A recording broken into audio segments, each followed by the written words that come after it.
Welcome to Freda Chando Analysis, ladies and gentlemen.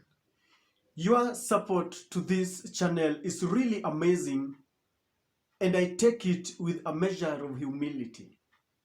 It is with the same profound humility that I want to request you, if you haven't subscribed to our channel, kindly do and click the notification bell. Give our videos many likes so that YouTube can recommend them to more viewers. Politics is a very interesting game. A few hours ago, I had analyzed how William Ruto made an urgent call to Raila Odinga to discuss the aftermath of the Kamkunji rally that took place yesterday. And then there was an impending parallel Jamhuri Day that Raila Odinga and the Azimio Brigade had announced that they were going to hold at Jacaranda grounds. This was really giving William Ruto headache and sleepless nights. Because in the last Mashujaa Day celebration that William Ruto graced on Uhuru grounds, the mainstream media reported that William Ruto and Rigathi Gachagua addressed an empty stadium, and the chairs were there empty. And since Raila Odinga had indicated that he was going to hold a parallel Jamhuri celebration, William Ruto was not going to sit down and witness another humiliation. Prior to the Jacaranda rally that took place yesterday, the government side had really, trivialized Raila's idea, and they were like, people are tired and they will not join those rallies, and they thought that Raila could not make good his threat of holding these consultative meetings. But Raila made a profound statement yesterday, and this really made William Ruto to be afraid. Opiyo Wandayi, who is the minority leader, announced that they have cancelled these plans to hold a parallel Jamhuri celebration on Jacaranda grounds. The Jamhuri Day celebrations. And we are here talking on behalf of the Azimio One Kenya Coalition Party. We wish to announce that the Azimio One Kenya Coalition Party will now not hold a parallel Jamhuri Day celebration on 12th December 2022 as earlier planned. The cancellation of this parallel Jamhuri Day meeting has been occasioned by upcoming engagements that will keep the party's top leaders away in the run-up to Jamhuri Day and a few days after. Now, those engagements were awaiting confirmation at the time the announcement of the parallel celebrations were made. But since the confirmation has now been made, we have therefore to clarify that our planned Jamhuri Day celebration at Jacaranda grounds in Embakasi East constituency have been cancelled. We have noted that out of fear of being outnumbered by the People's Dialogue Forum on the 12th of December, the UDA administration announced that it would offer free technology scholarships to all adults who will be attending the Jamhuri Day celebrations in person at the Nyayo Stadium.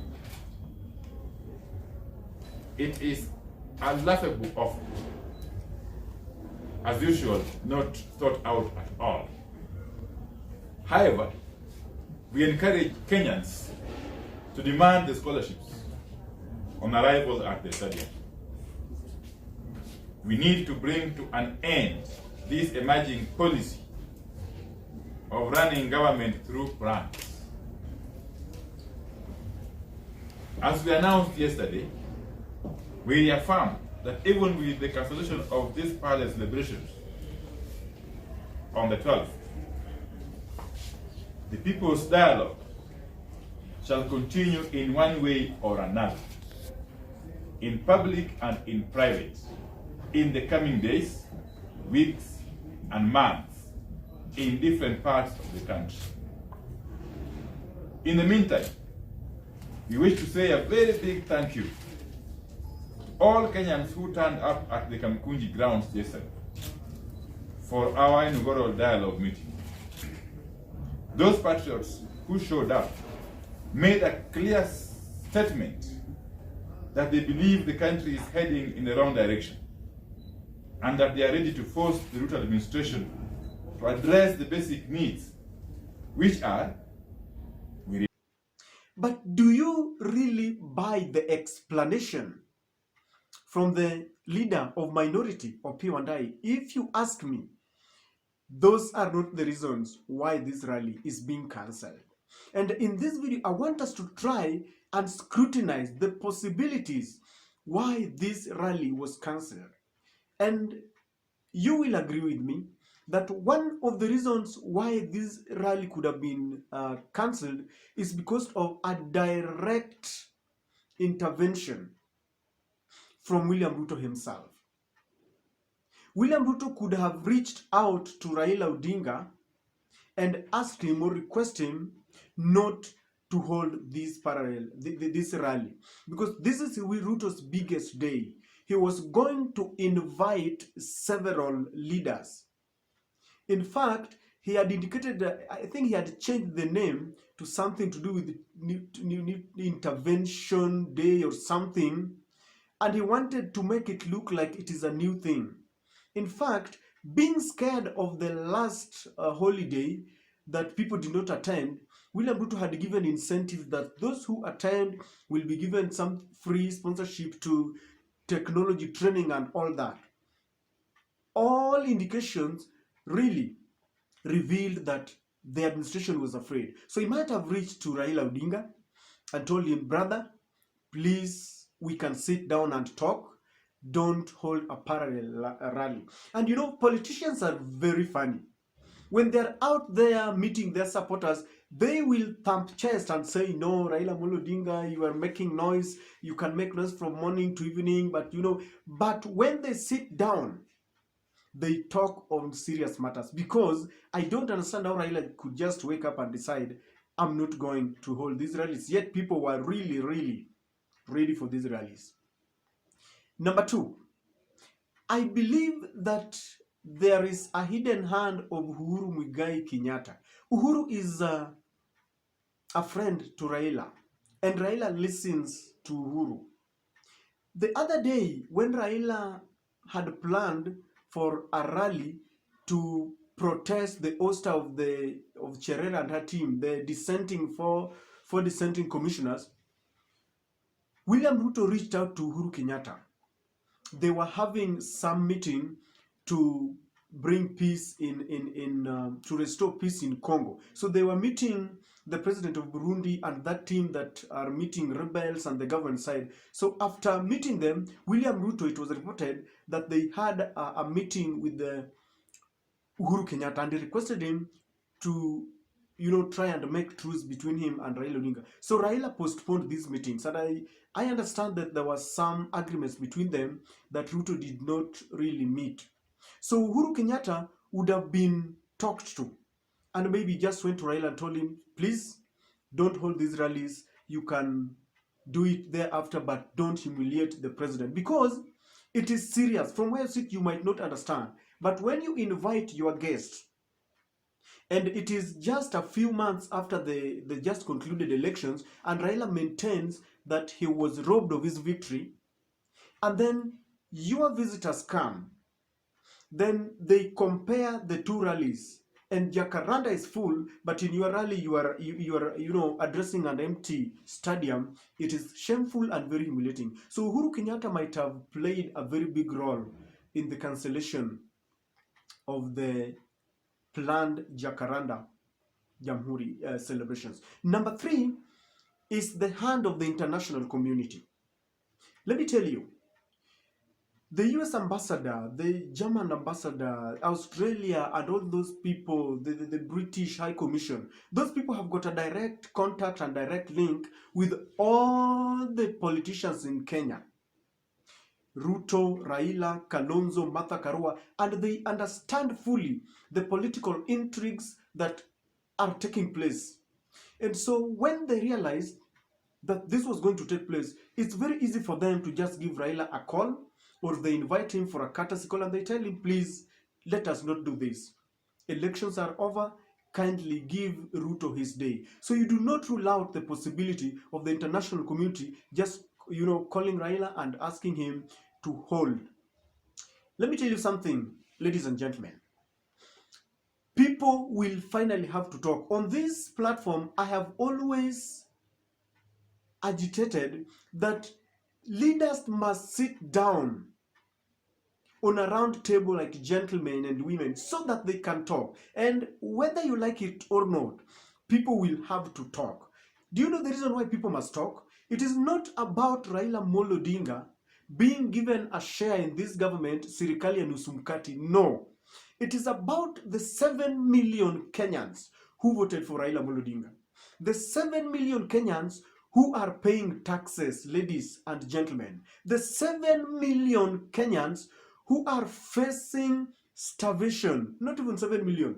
Over the whole Kenya is suffering. The cost of living is high. Drought, njaa kila mahali. People must sit down and talk. The arrogance and the obsession of when we talk to the opposition who will take political mileage must now tone down. The rhetorics must tone down. You will remember this analysis that I'm giving you. Every Sunday, the government goes to church to chide the opposition. Very soon, they will come to their senses that Kenyans are hungry and they will go to the street. So they will decide to call Raila Amolo Odinga so that they can talk. Let me tell you, maybe another reason that informed the cancellation of this meeting is the disquiet in Azimio. I understand that people like Lonyangapo, even though you can say that Lonyangapo is a minor in this coalition, but he is a partner. He had distanced himself from the planned parallel organization that was going to take part in Jacaranda. Chairman of the Wiper coalition, Wiper party, led by Kalonzo Musyoka, Mr. Ali Chirau Makwere, had distanced himself and he was warning Kalonzo not to attend these rallies. Even though, if you look at the history of Chirau Makwere, when they formed their government and he was on Raila's side, 2002 when Kibaki was voted in, Ali Chirau Makwere was the first person to ditch Raila and join Kibaki. So they've never been good friends. But he had indicated that they were not going to attend. And if you looked at the Jamhuri, the celebration, the rally that took place yesterday in Kamkunji, Kalonzo was there alone. I did not see any other governor with him. In fact, William Ruto was in Machakos and he was being met, he was received by Wavinya Ndeti and another governor. So it means Kalonzo is here and there could be a disquiet in Wiper that they don't want. Otherwise, Kalonzo would have come with a host of other leaders from Ukambani. So it could mean that maybe they are not comfortable. I saw Jeremiah Kioni of Jubilee, but I don't know the stand because Jeremiah had indicated even today on Inoro FM that they will attend the meeting in Jacaranda. So it could be that there is a disquiet. Maybe the members have not agreed together fully and taken one stand that they will be there. You never rule such possibilities. And maybe Raila did not just want to coerce members to attend. But I can assure you that the followers of Azimio were ready because they wanted to send a message.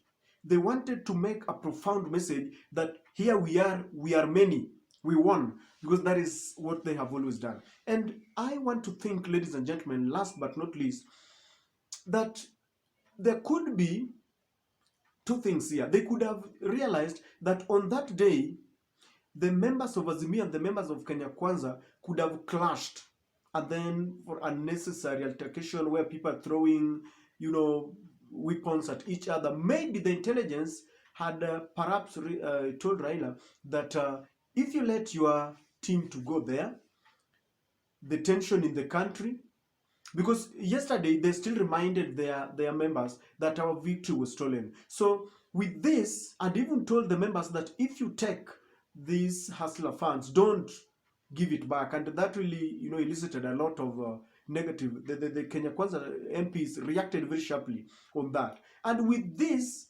maybe the followers of Raila Amolo Odinga would have gone for that meeting, an agitated team. And if they meet with Kenya Kwanza, maybe they would have fought on the street, and perhaps Raila Amolo Odinga and his team did not want this.